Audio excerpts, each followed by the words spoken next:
الله رب العزت په سورة نور کې فرمایي قل للمؤمنين يغضوا من أبصارهم ويحفظوا فروجهم ذلك أزكى لهم إن الله خبير بما يصنعون.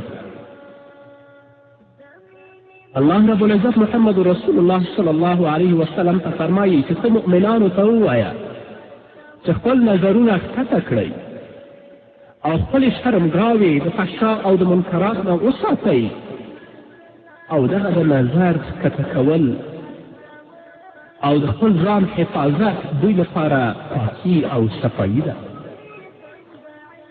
او بېشکه چې الله رب العزت خبردار دی په هغه اړونه چې دوی کوي، کوم کار چې کوئ هغه د الله نه نه پټېږي. امام غزالي رحمه الله لیکي چې په دې آیت کې 3 نقطې ذکر شوي، یو تعدیب، دویمه تنبیه او خبرداری، او دریم تهدید او زورنه. الله رب العزت چې دا کلام محمد رسول الله باندې نازلوي او ورته وایي ته مؤمنانو ته ووایه، نو په دې قول کې چې قل للمؤمنین یغضوا من ابصارهم په دې کې تعدیب دی. گویا چې دا د بادار لخوا خپل مرئي ته یو ادب ورکول کېږي، نو باید چې هغه ادب واخلي. نو د الله رب العزت د طرفه هم خپلو بندګانو ته په دې وینا کې تعدیب او ادب دی چې تاسو خپل نظرونه ښکته کړئ، ناروا او حرام په خپلو سترګو باندې مه ګورئ. دا د الله له طرف نه تعدیب او ادب دی خپلو بندګانو ته، نو باید چې ویل.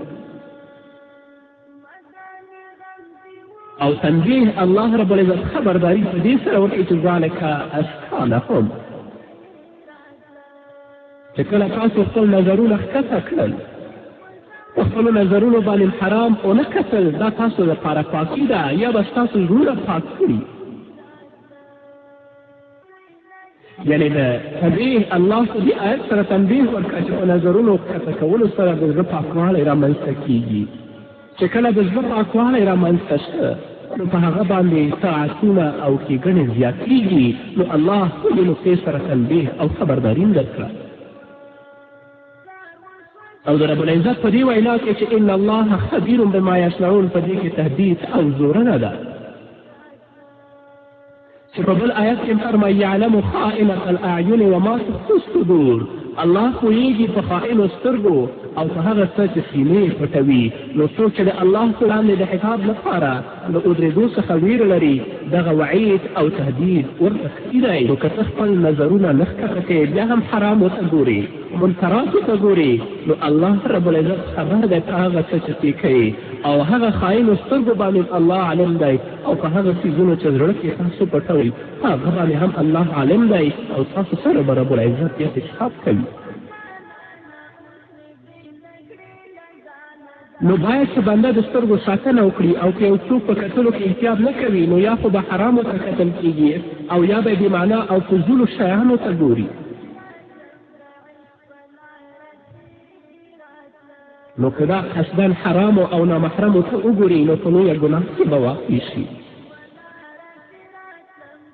همداراز زړه به د دې مشغول او خراب شي، او که الله در باندې رحم ونه کړي، نو د زنا په ګناه کې به بې اخته شي.